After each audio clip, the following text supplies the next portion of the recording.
નમસ્કાર, હું હિરલ અને આપ જોઈ રહ્યા છો મંતવ્ય ન્યૂઝ। ગુજરાતને માથે કુદરતે કહેર મચાવ્યો છે। મેઘરાજાએ મન અને માજા મૂકીને મેઘ તાંડવ કર્યું છે। ક્યાંક અનરાધાર વરસાદ વરસ્યો છે તો ક્યાંક મુશળધાર વરસાદ વરસ્યો છે। વરસાદી આફતમાં સમગ્ર ગુજરાત વેરણ-ચેરણ થયું છે। ભારે વરસાદને કારણે ખેતરો પણ બેટમાં ફેરવાયા છે। પાકોને ભારે નુકસાન પહોંચ્યું છે અને જગતના તાતને માથે હાથ મૂકીને રોવાનો વારો આપ્યો છે। એટલું જ નહીં, તંત્રના પાપે લોકોના ઘરોમાં વરસાદી પાણી ઘૂસ્યા છે, ગટરોના પાણી ઘૂસ્યા છે। પ્રજા ન માત્ર કુદરતની આફતે પરંતુ નિંભર તંત્રના પાપે પણ હાલાકી ભોગવી રહી છે।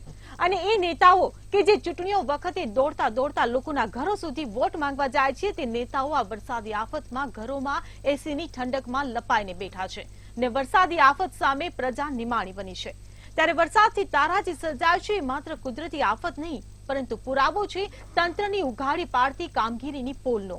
ત્યારે જળબંબાકારની પરિસ્થિતિ માટે આખરી જવાબદાર કોણ? કુદરત, તંત્ર કે પછી જનતાના પ્રતિનિધિ? કરીશું આજની ચર્ચામાં સીધો સંવાદ।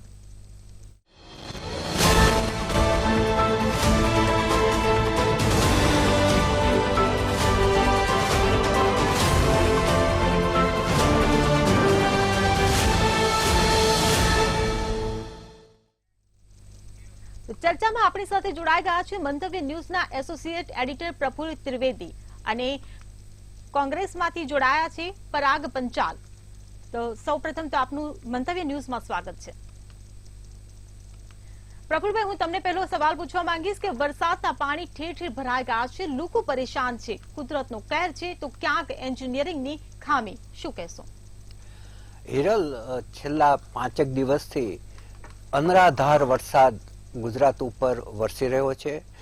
મેઘ તાંડવ છે, મેઘ કહેર છે, કુદરત રૂઠી હોય એવા દ્રશ્યો ઠેર ઠેર સર્જાયા છે।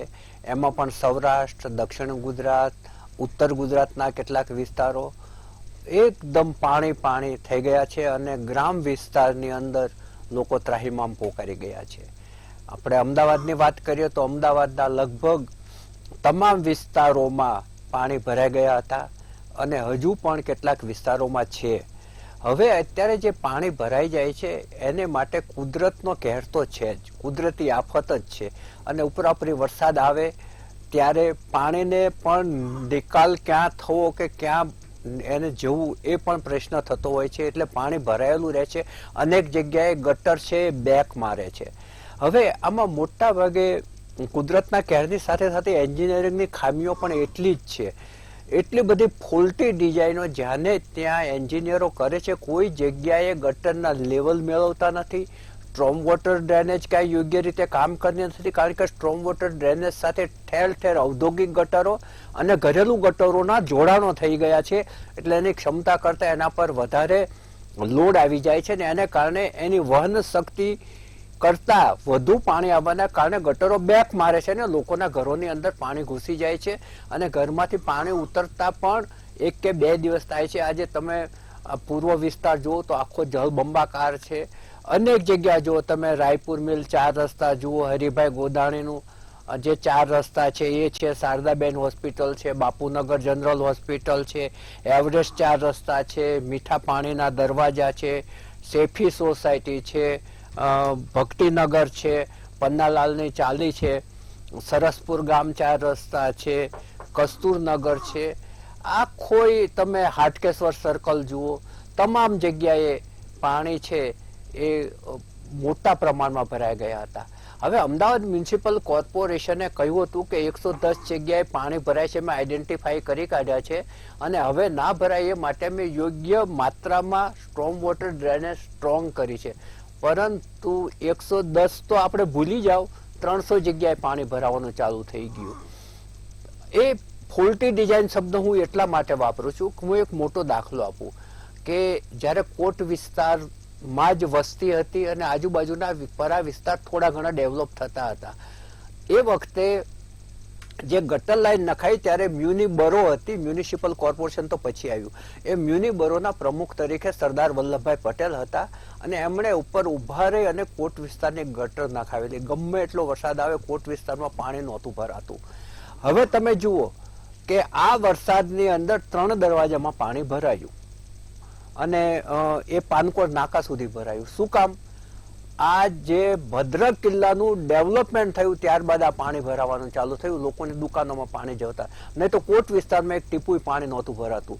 એટલે આ જે ફોલ્ટેડ ડિઝાઇનનો મોટામાં મોટો નમૂનો આ છે. બીજો હું તમને નમૂનો આપું કે વડોદરા શહેરમાં સયાજીરાવ ગાયકવાડે એવી વ્યવસ્થા કરી હતી. એમણે 6 જેટલા મોટા તળાવો ડેવલપ કર્યા હતા અને કાંસ ડેવલપ કરી હતી કે જે કાંસમાં પાણી જાય ને કાંસમાંથી તળાવોમાં પાણી થઈ જાય. હવે કાંસ ઉપર અત્યારે ઠેર ઠેર મોલ થઈ ગયા અને બીજા બાંધકામો થઈ ગયા, શોપિંગ સેન્ટરો થઈ ગયા. એને કારણે આખો વડોદરા છે એ જળબંબાકાર થઈ જાય છે અને ઉપર જતા વિશ્વામિત્ર નદીમાંથી મગરો પણ શહેરમાં ફરતા થઈ જાય છે. એટલે જે એન્જિનિયરિંગ ડિપાર્ટમેન્ટ છે, આજે તમે સ્ટ્રોમ વોટર ડ્રેનેજ જુઓ તો અનેક જગ્યાએ છે એના લેવલ નથી મેળવતા. હવે 4 ધોરણ પાસ કર્યા કામ આપણી સોસાયટી કે ઘરમાં કામ કરતો હોય તો એને ખબર પડે છે કે મારે લેવલ કઈ દિશામાં કાઢવાનું છે, પાણી કઈ દિશામાં નિકાલ કરવાનો છે. આ ડિગ્રીધારી એન્જિનિયરોને એ ખબર નથી કે મારે લેવલ કઈ રીતે મેચ કરવાનું છે. આનું મોટામાં મોટું ઉદાહરણ છે સાબરમતી રિવર ફ્રન્ટમાં નાખેલી જે મેગા લાઈન નાખી છે, જેની અંદર જે ગરનાળાઓ છે એનું પાણી વાળી દેવામાં આવ્યું છે. હવે એ એટલી અનસાયન્ટિફિક છે કે જો નદીનું પાણી ઉતારવામાં ના આવે તો આખો પશ્ચિમ વિસ્તાર પાણી થઈ જાય. એટલે નદીનું લેવલ ઘટાડવું પડે દરવાજા ખોલીને, નહીં તો એ જે 110 કરોડની લાઈન છે એ પાણી છે એ સક કરવાનું બંધ કરી દે અને રોડ ઉપર પાણી ભરાય. આ કેવા પ્રકારની ડિઝાઇન છે કે તમે અહીંયા પાણી ઉતારો તો જ અહીંયા જાય. એટલે લેવલિંગના ઠેકાણા નથી. અનેક ગટરો એવી છે કે જેના લેવલો મેળવા નથી. હવે આ પ્રશ્ન માત્ર અમદાવાદ પૂરતો નથી, મોટા ભાગના શહેરોમાં છે કે ભાઈ જ્યારે કામ થતું હોય છે ત્યારે સુપરવાઇઝર ઉપર ઉભા નથી રહેતા હોતા, કોન્ટ્રાક્ટરના હવાલે સોંપી દે છે, થર્ડ પાર્ટી ઇન્સ્પેક્શન સોંપી દે છે. એટલે ત્યાં જે કોર્પોરેશનના જવાબદાર લોકો હોય છે તે ઉભા જ નથી રહેતા. તમે એક જાણીને આશ્ચર્ય થશે કે જ્યારે સેટેલાઇટ રોડ ઉપર ખોદકામ થયું ત્યારે એમની જૂની ગટરો અવડા વખતની કાઢી તો શરૂઆતમાં પાઇપલાઇન હોય અને અંતમાં પાઇપલાઇન હોય, વચ્ચે પાઇપલાઇન હોય જ નહીં, કોઈ છેડા જ ના મળે, કારણ કે અંદર નાખી જ ના હોય. આ કોન્ટ્રાક્ટરની ચોરી કોઈ પકડતું નથી કે કોઈ જોતું નથી, એટલે બિલો એમ નામ ચૂકવાઈ જાય છે.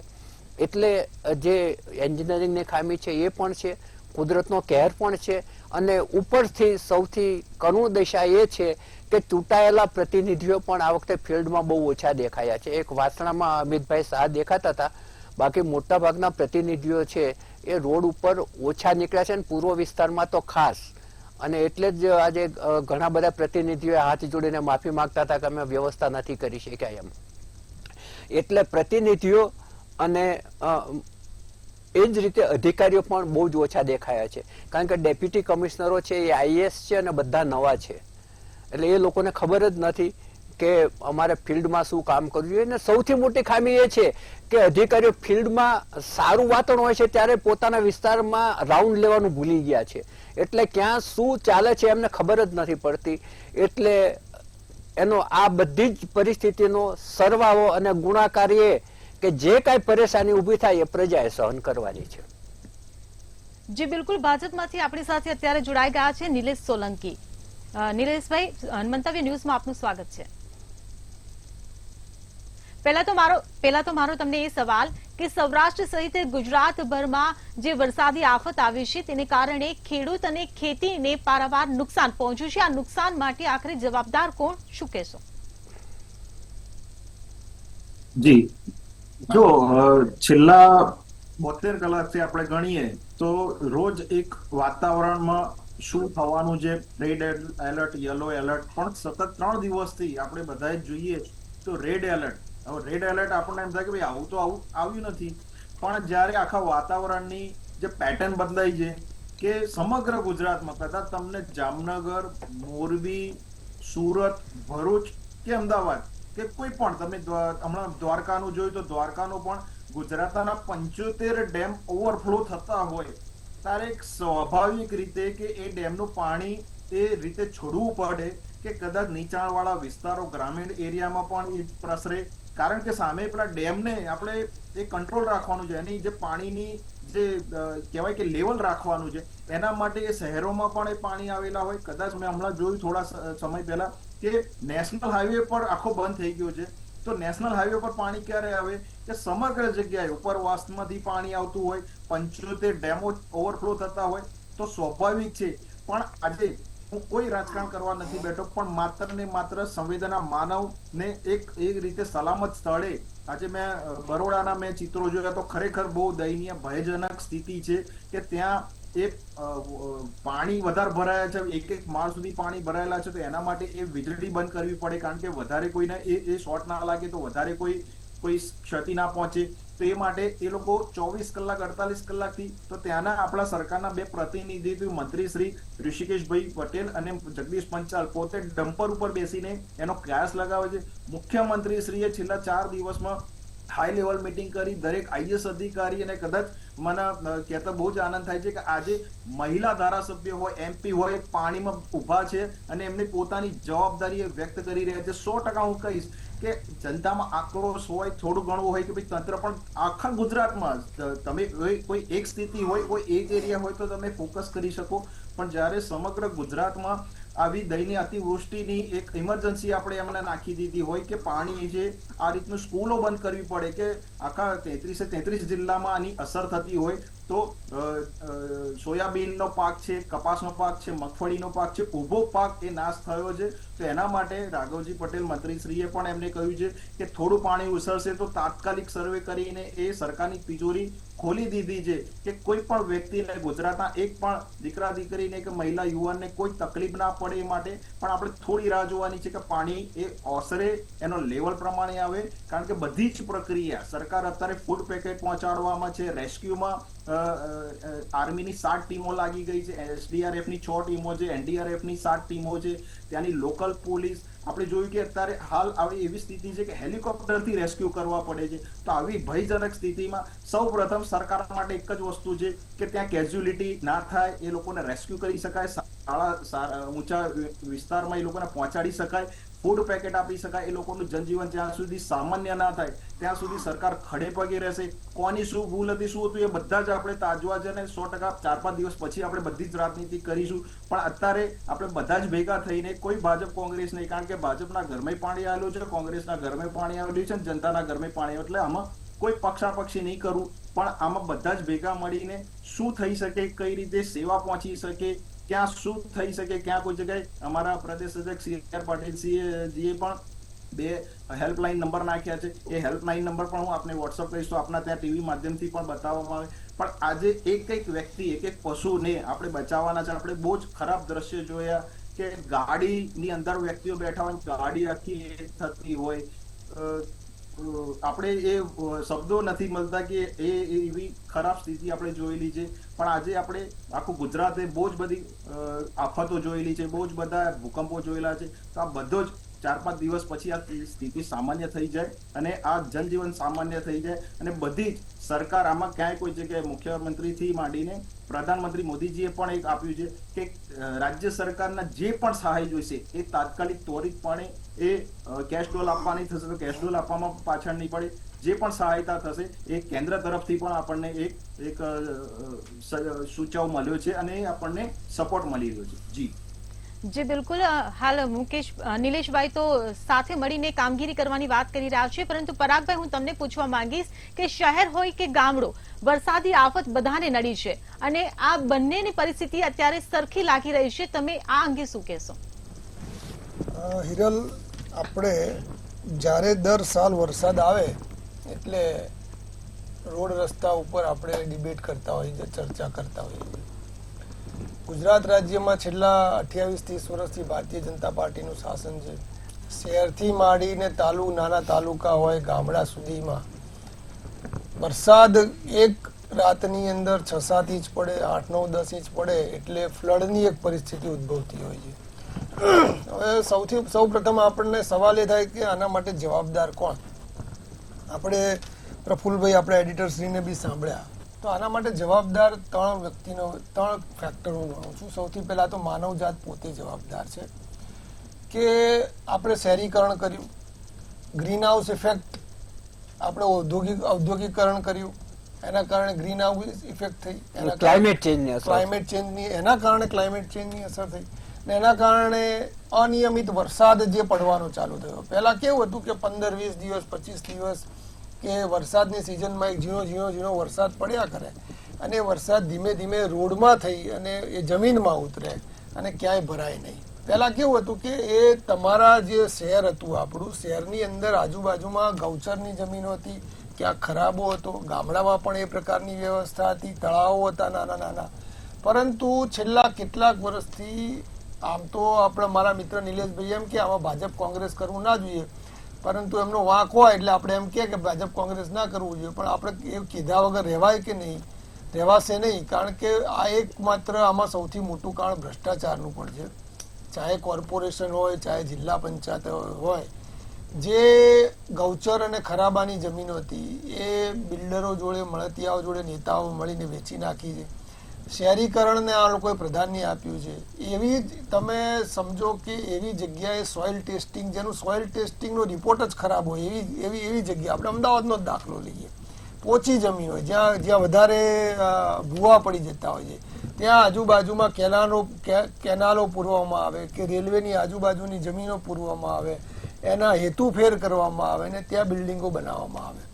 હવે એટલું બધું શહેરીકરણ થઈ ગયું છે અને ગટર લાઈનો જે છે, સ્ટોર્મ વોટર યોજના પાછળ આ લોકોએ અમદાવાદની અંદર છેલ્લા 10 વર્ષની અંદર 8,500 કરોડ રૂપિયા કે તેનાથી વધારે ખર્ચી નાખ્યા, પણ એ સ્ટોર્મ વોટર યોજના આખી ફેલ ગઈ છે. એનું કારણ છે કે જ્યાં સાઈડની અંદર કેનાલ્સ નાની બનાવવી પડે ગટરો ને આગળ જઈને મોટી ગટરને મળતી હોય, મોટી ગટર એ ક્યાંક કોઈક જગ્યાએ તળાવની અંદર હોય ને તળાવમાંથી એ ધીમે ધીમે આગળના રસ્તે નદી પર જતી હોય. આ બધી વસ્તુઓ અત્યારે વેરવિખેર થઈ ગઈ છે. હવે એમાં આપણે એન્જિનિયરની વાત કરીએ તો કોર્પોરેશનના કે પંચાયતના જે એન્જિનિયરો હોય છે એમને તો ઉપરથી જે પ્રમાણે સરકાર જે ઇન્ફ્રાસ્ટ્રક્ચર એન્જિનિયરિંગ કંપનીને કોન્ટ્રાક્ટ આપતી હોય અને ડિઝાઇન હોય, એ ડિઝાઇન પ્રમાણે એમને ખાલી ધ્યાન રાખવાનું હોય છે. કોન્ટ્રાક્ટરો કોન્ટ્રાક્ટ કરતા હોય છે અને કોર્પોરેશન કે એના જે એન્જિનિયરો હોય છે એમને તો એ ડિઝાઇન પ્રમાણે કામ થાય છે કે નહીં એ જોવાનું હોય છે. ગુણવત્તાની જે વાત આવે છે, ગુણવત્તાની વાત આવે છે, ત્યાં ભ્રષ્ટાચાર થતો હોય છે. કારણ કે ત્યાં ચૂંટાયેલા અધિકારીઓ હોય અને ચૂંટાયેલા નેતાઓ હોય અને અધિકારીઓ હોય અને કોર્પોરેશનના અને એના સ્ટાફના એન્જિનિયર હોય, ત્યાં એક મિલીભગત હોય છે. એટલે સરવાળે પ્રજાને ભોગવવાનું આવે છે. હવે આ પરિસ્થિતિ દર સાલ ઊભી થાય છે. પહેલા તો આપણે જ્યાં ને ત્યાં ખાડા પડી જતા હતા, ભૂવા પડી જતા હતા. હવે ભૂવાનીથી આગળ વધીને જ્યાં લોકો વ્હાઇટ ટોપિંગ જે રોડની વાત કરે છે ભારતીય જનતા પાર્ટી, હમણાં એક્સપ્રેસ હાઈવે જે નવો કંઈક બન્યો છે ત્યાં તમે થોડા કિલોમીટર આગળ જાઓ તો ટાયરો બધા ફાટી જાય છે. એનું કારણ છે કે એમના વ્હાઇટ ટોપિંગ રોડ કે જે કોન્ક્રીટ સિમેન્ટના બનાવેલા હોય છે, એમાં ઉપરનો જે કોન્ક્રીટ હોય ઉખડી જાય છે, એટલે જે મેટલ હોય છે એ ધારદાર મેટલ એ ટાયરને ફાડી નાખે છે. આવી બી એક ઘટના છેલ્લા 2 દિવસથી સામે આવી છે. એટલે પ્રજાતંત્ર લોકશાહીમાં ખૂબ જ પરેશાન છે. હવે આના નિકાલ માટે તમારે એક વ્યવસ્થિત માળખું બનાવવું પડે અને ધરમૂળમાંથી આની અંદર ફેરફાર કરવા પડે. કારણ કે આ ઇન્ફ્રાસ્ટ્રક્ચર પાછળ અબજો રૂપિયા ખર્ચાયા અને અબજોમાંથી 60-70% રૂપિયા તો ખવાઈ ગયા છે. એટલે ફરી જે ટેક્સનું ભારણ છે, પ્રજા આટલો મોટો ટેક્સ ચૂકવે છે છતાં બી પ્રજાને આ પ્રકારનું જો ભોગવવામાં આવતું હોય તો આના માટે જવાબદાર કોણ? તો આના માટે જવાબદાર વર્તમાન ભારતીય જનતા પાર્ટીની સરકાર છે કે જે જેટલી મોટી એમની પાર્ટી ગણાવે છે એટલી મોટી ભ્રષ્ટાચારી પાર્ટી છે. હવે આને દૂર કરવા માટે નવેસરથી તમારે ટેક્સનું માળખું બદલવું પડે, વધારે ટેક્સ ઉઘરાવવો પડે અને સારા ઇન્ફ્રાસ્ટ્રક્ચર એન્જિનિયરોને કંપનીને આની અંદર રોકવી પડે અને નવેસરથી ઇન્ફ્રાસ્ટ્રક્ચર બનાવવું પડે. જ્યાં જ્યાં પણ પાણી ભરાય છે એ પાણી ભરાયેલી જગ્યાનો સર્વે કરવો પડે, ત્યાં સ્ટોર્મ વોટર યોજના બનાવવી પડે, ત્યાં કેનાલ્સ બનાવવી પડે, એ કેનાલ્સ આગળ મોટી ગટરોમાં નાખવી પડે. આ પ્રકારની એક વ્યવસ્થા ઊભી કરવી પડે કે જેની પાછળ ફરી એક વખત અબજો રૂપિયાનો ખર્ચો થાય. જી બિલકુલ. નિલેશભાઈ, હું તમને પૂછવા માંગીશ કે ભાજપ પર અત્યારે હાલ ભ્રષ્ટાચારનો આરોપ મૂકવામાં આવી રહ્યો છે અને શહેરમાં વરસાદી આફત આવી ત્યારે ઠેર ઠેર જ્યાં જ્યાં પાણી ભરાયા ત્યારે અધિકારીઓ કે ચૂંટાયેલા જે પ્રતિનિધિઓ છે એ ફિલ્ડમાં ઓછા દેખાયા. શું કહેશો?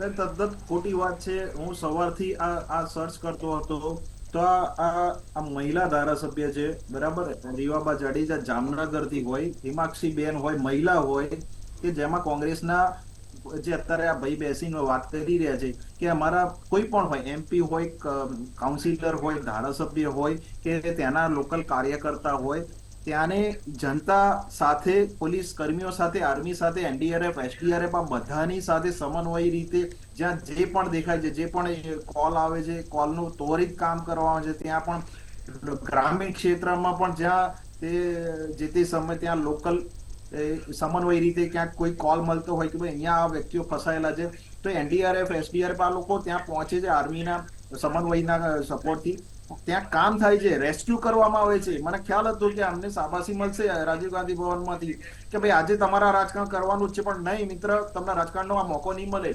કારણ કે આજે અમારા પ્રધાનમંત્રીએ પણ અમે સેન્ટ્રલથી કહ્યું છે કે ભાઈ ગુજરાતને જે પણ જોઈએ એ મદદ મળશે. અમારા મુખ્યમંત્રી શ્રી પણ એ ત્યાં છે. અને બરોડાની સ્થિતિ આપણે જોયું છે તો 40 વર્ષમાં બેન આવી સ્થિતિ નથી બની.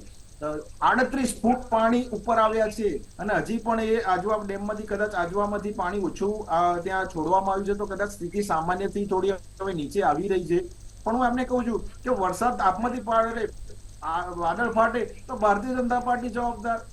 પૂર આવે, નદીઓ ઓવરફ્લો થાય, ડેમ ઓવરફ્લો થાય તો ભારતીય જનતા પાર્ટી. એટલે આ લોકોને ફિલ્ડમાં જવું નથી, સ્ટુડિયોમાં બેસીને માત્ર રાજકારણ કરવા છે. તમે કરી લો, તમે 10 દિવસ આ રાજકારણ કરી લો. અમે માત્ર ને માત્ર સેવા યજ્ઞ કરીશું, લોકોને ત્યાં રેસ્ક્યુ કરવાનું હશે તો અમે કરીશું, તંત્રને કરી, પણ અમે ફિલ્ડમાં છીએ. ફિલ્ડમાં અમારા મહિલા જેટલા બી હોય, કાઉન્સિલર હોય, ધારાસભ્ય હોય, MP હોય, બધા જ ફિલ્ડમાં છે. હું આપને ફોટા મોકલી શકું છું, આપણા મીડિયા અહેવાલમાં પણ હશે. એટલે દેખાઈ આવે છે બેન કે કેમ આ લોકો ઘરે બેઠા છે, જીતું નથી, ફિલ્ડમાં નથી આવું, કોઈ સેવા યજ્ઞમાં જોડાવું નથી, રાજકારણ કરવું છે તો ભાઈ તમે રાજકારણ કરી લો. કારણ કે હવે આ બધા છે ને રાહુલ ગાંધીને ફોલો કરી રહ્યા છે કે ભાઈ રાજકારણ જ કરવું, પણ તમે કરી લો. કારણ કે કેમ તમને પ્રજા નથી છૂટતી? કેમ ગુજરાતે ભૂકંપો જોયેલા છે, અતિવૃષ્ટિઓ જોયેલી છે, મચ્છુ ડેમ જેવા હોનારત જોયેલા છે, કેમ 30 વર્ષથી કેમ જનતા વોટ આપે છે? કારણ કે ખબર છે જે કામ કરે છે એનાથી ભૂલ થાય છે. ક્યાં કોઈ જગ્યાએ ભૂલ થતું હોય ભાઈ ભ્રષ્ટાચારનું બિલ પણ અમે લાવ્યા કે જેમાં આય કરતા વધારે અધિકારીઓથી માંડીને કોઈ પણ કાઉન્સિલર હોય, MP હોય, એ પણ જેલમાં જઈ શકે છે. પણ નહીં, આમને તો માત્ર ને માત્ર રાજકારણ કરવું છે. અને રાજકારણ કરવું હોય તો ભાઈ મમતા બેનર્જી ને તમારી ગઠબંધન જુઓ તમે અત્યારે કે ભારતનો એક અંગ છે પશ્ચિમ બંગાળ, કેવી હાલત કરી દીધી છે તમે લોકોએ. પણ નહીં, તમને રાજકારણનો મોકો નહીં મળે. આ ગુજરાતની જનતા ધ્યાન રાખે છે કોને શું સેવા કરી છે, અને જ્યારે વોટ આપવાનું આવે છે ત્યારે એક કામો ગણતરી થાય છે બેન. અને એટલા જ માટે હું કરી રહ્યો છું કે મુખ્યમંત્રી શ્રી એની પર ધ્યાન આપી રહ્યા છે. જેવું પાણી ઓસરશે તો ખેડૂતોને પણ જે આપવાનું છે એ યોજના કે સહાય તાત્કાલિક આપવા થશે. કોઈ પણ જાતનો તાત્કાલિક સર્વે કરવાનું હશે તો સર્વે થશે. અમારા માટે પહેલી પ્રાયોરિટી છે કે રેસ્ક્યુ કરાય, એ લોકોને સલામત સ્થળે પહોંચાય, એ લોકોને ખાવા પીવાનું ફૂડ પેકેટ હોય કે જે પણ હોય એ જીવન જરૂરિયાત અમે મુહૈયા કરી શકીએ. મેં અમને હમણાં જોયા કે ત્યાંના અમારા પ્રમુખ છે વિજયભાઈ, એમને આખા ટ્રેક્ટરમાં, ટ્રોલીમાં દૂધની આખી બધી જે હોય એ એમને સેવા કર્યું. એટલે આ રીતે અમે અમારી જવાબદારી સમજીએ છીએ કે જનતાને ક્યાં જોઈએ, શું જોઈએ. બધી જ જગ્યાએ સમગ્ર ગુજરાતમાં કદાચ અમે પહોંચવામાં મોડું થયું હોય, કારણ કે બધી જ જગ્યાએ પાણી, તમે હમણાં કહ્યું કે ગામ અને શહેર એક જેવા લાગે છે બેન. અમને રોડના ખાડા દેખાય છે બેન, આ રોડ દેખાતા જ નથી. એક માળ ડૂબેલા છે, અમને ક્યાં ખાડા જોવા મળી ગયા? અને ખાડા જોયા હશે તો પણ એ પણ સરકાર એ ત્વરિત કામ કરશે. આજે રોડ આખા હાઈવે ઉખડી ગયા હોય, આખા પેલા નાળા હોય એ પાણીમાં એ સ્લીપ થઈ ગયા હોય, પણ નહીં, આમને તો રાજકારણ કરવું છે. ભાઈ તમને રાજકારણ કરો, તમને બે હાથ, તમે રાજકારણ કરો, અમે સેવા યજ્ઞ કરીશું. ગુજરાતની જનતાની પડી છે, મુખ્યમંત્રી શ્રી ભૂપેન્દ્રભાઈ પટેલ છે. અને મીડિયાને પણ હું અભિનંદન આપીશ કે એમને જે રીતે જે કવરેજ આપ્યું છે, મંતવ્ય પણ મેં જોયું છે બહુ ખતરનાક જગ્યાએ કે જ્યાં જે જીવનું જોખમ હોય એવા રિપોર્ટરો પણ તમારા ત્યાં પહોંચ્યા છે અને મીડિયા અહેવાલથી જનતાને પહોંચાડી છે. તો એ બધા જે આમાં જોડાયેલા છે સેવા યજ્ઞમાં, એવાને બધાને અભિનંદન પાઠવું છું અને સેલ્યુટ કરું છું. જી બિલકુલ. પ્રફુલભાઈ, હું તમને પૂછવા માંગીશ, કોંગ્રેસ દ્વારા એવો આરોપ લગાવવામાં આવી રહ્યો છે કે ભાજપ ભ્રષ્ટાચાર કરી રહ્યું છે, અને ભાજપ દ્વારા એવો આરોપ લગાવવામાં આવી રહ્યો છે કે કોંગ્રેસ રાજકારણ કરી રહ્યું છે આ વરસાદી આફત પર. ત્યારે સમાપનમાં તમે શું કહેશો? કે આ એક તફાવત છે કોંગ્રેસ અને ભારતીય જનતા પાર્ટીની વચ્ચે. ભારતીય જનતા પાર્ટી એક નાનકડા દાયરામાં, એમના એક ઇમેજનરી દાયરામાં રહીને જ હંમેશા વાતો કરે છે. મેં વાત કરી કોઝની વાત કરી, I have talk about the cause, કારણની મેં વાત કરી કે શા માટે આવું બને છે, વર્ષો વર્ષ શા માટે આવું બને છે. સમય ઓછો છે, થોડું ઝડપ રાખજો. એમણે વાત કરી કે ભાઈ આ એ રેમેડીઝની વાત કરે છે.